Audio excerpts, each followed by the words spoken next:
first thing when you get in the truck, make sure you use 3 points of contact. The examiner's going to be watching for that. When you turn the key to the power position, lights come on, everything sweeps right and left, and then back to the position it needs to register. Like for the air gauges, it rests on the current PSI as an example. Once all that is done and settled, then you can start the truck. That's called a safe start. If you just simply jam the key in there, turn that key, you're bypassing some of the diagnostics that it's doing at the same time. All right, now we're going to build up air pressure, so we have enough air pressure to do the trailer and the parking brake test. And does the parking brake? I'm going to release a trailer brake. I'm going to go into drive. I'm going to slightly tug on the parking brake. And that worked. Now I'm going to test the trailer brake and the coupling connection. So I'm testing the trailer and the coupling connection. I release the parking brake. I go to drive and I do a slight tug. You don't need to be crazy. You just want to see a little bit of that torque. You don't want to literally drag the trailer. Now we're going to do the service brake. The service brake is in metal. This means we have to drive 5 miles an hour forward. We want to see 5 miles an hour. That's what the test calls for. So you release both brakes. Now, when I pull forward and I brake, it should brake properly. And the vehicle should not steer to the left or steer to the right. If it did that or did not brake properly, that would be indication of a brake problem. Any questions before we move on to the next thing? All right, key to the power position. I'm going to watch my air gauges to make sure that my air gauges are working properly. I'm going to then start the engine and let it idle until governor cutoff, which should be between 120 and 140 RPM, which will build up my air pressure, and I'll be listening for the sneeze, which indicates a governor cutoff. 2. Next is my air rate leak test. So I'm going to put my foot on the service brake, release both air brakes. I'm going to let the air gauges settle, and I'm going to start my timer when they settle. And I should not lose more than 4 PSI in a minute. I want 1 minute. I don't want 30 seconds. I don't want 10 seconds, even when you're back. Now my minute is up, and I lost probably 10 PSI. Next test. That's an air warning device test. That my alarms went off, and they should come on at or before 55 PSI of manufacturer's specs. I'm now going to do the emergency brake test. I'm going to pump my brakes, and these buttons should pop out between 20 and 45 PSI when the emergency brakes do. Any questions before we move on to the next thing? All right. I shut the key off. It's important to shut the key off. You just had it on because you needed the gauges. You got to shut it off again, because what happens is when you shut it off, it resets the panel meter. When I turn it on, all the lights are going to come on momentarily. That is the indicator test. So when I go to the power position, all these are going to light up. Okay? So you're looking for the ABS here and in the mirror. Use the top mirror. If I don't see your head move over there, then you didn't check it and you don't get points for the light indicators. Mention the DEF. Once you've mentioned those, you can now start the vehicle. 1, to build up air pressure and get rid of the beeping. Turn on the air conditioner. There are many reasons to get that thing going again.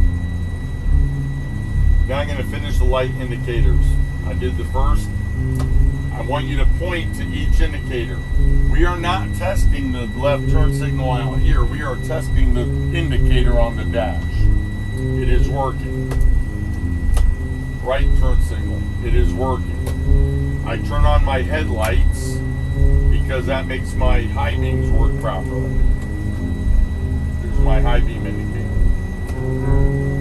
I turn on my 4-way flashers. They're my 4-way flashers. Any questions before we move on to the next thing? All right. The next one's the emergency equipment. Here's the fire extinguisher, fully charged, securely mounted. My red reflective triangles are basically underneath that seat, accessible by the little hatch. And I have spare electrical fuses that are either in the glove box or one of these overhead compartments.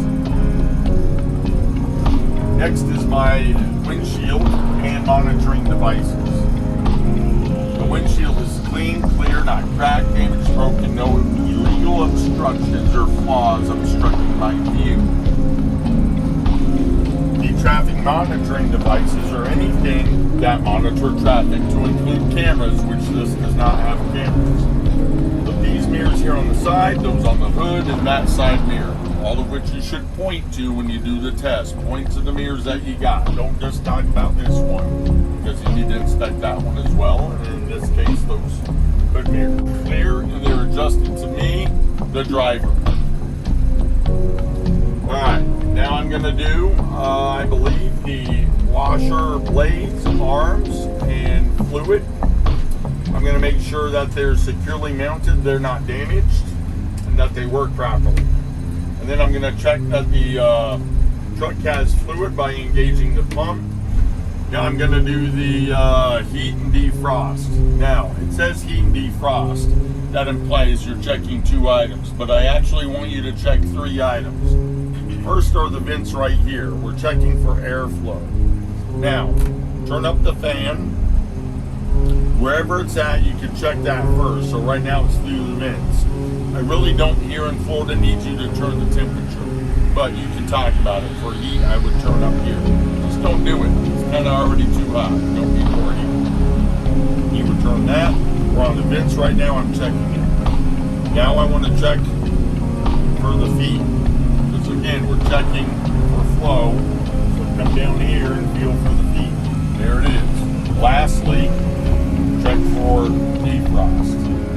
Come up here and feel. If I don't see you move your hand to each one, wherever you indicated that the air is going to flow, if I don't see your hand move up there, I can't give you points. So it's not only describing it, it's showing. I also don't want you to use a split. I want you to go full defrost, full feet, and full vent. Next one is the city horn, which is here, and the air horn, which is there. Any questions before we move on to the next thing? All right.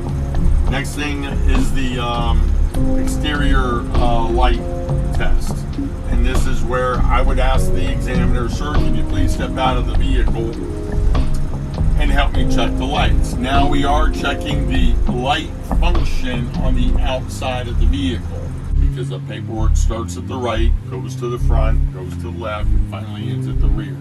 So direct them to the right side. Sir, I already have my running lights and my marker lights on the hood, or the side of the truck, side of the trailer, and the back of the trailer is my marker light. And they're gonna look for, the marker lights and the running lights and give you a thumbs up. Then you're gonna hit the right turn signal. Sir, I got right turn signals on the side of the vehicle. They're gonna give you a thumbs up. And sir, I got my four-way flashes on the vehicle. They're gonna give you a thumbs up. Now, depending on the truck, I indicate that there's one on the hood, because there is one that's kind of on the wheel fender there. And then there's one on the side of the trailer, so I sort of point out where they should be looking. Then I'm going to ask them, sir, can you step in front of the vehicle? Now I step over to the left a little bit so you can lean out and not talk through a windshield, but talk directly. I start over again. I say, sir, I have my headlights on. Give me a thumbs up. My running lights are also on. Give you a thumbs up. My truck and trailer clearance lights are on, because they can see it from back there. They give you a thumbs up. My right turn signal is on. Another thumbs up. Left turn signal is on. Another thumbs up. And my four-way flashers are on. Give me a thumbs up. Now you're going to say, sir, can you step to the left of the vehicle? So they're going to be standing right outside your window here. Your lights are already on. So that means your running lights and your marker lights are on. Sir, my lights are on. There's a running light on the fender here on the side of the trailer, gives you a thumbs up. And there's a red marker light on the back end of the trailer, gives you a thumbs up. Sure, my left turn signal's on, gives you a thumbs up. Sure, my four-way flashers are on, it gives you a thumbs up. Notice we are checking each function, because you ever have a car where the running light part comes on but the turn signal part does not? You ever have that happen? So that's why we're going through each function of the lights. All right, sir, can you step to the back of the vehicle? So now I'm going to walk all the way back there. And when I'm back there, I recommend you basically yell at this mirror here. What happens is, one, I can see your face. Two, your voice is literally going to bounce off the mirror right at me. So it works very well. You just need to be loud. And sure, my lights are on, so you should see my tail lights. Give you a thumbs up. You should see my marker lights. A thumbs up. You should see my left signal. Another thumbs up. My right signal. Another thumbs up. My brakes on. My brakes off.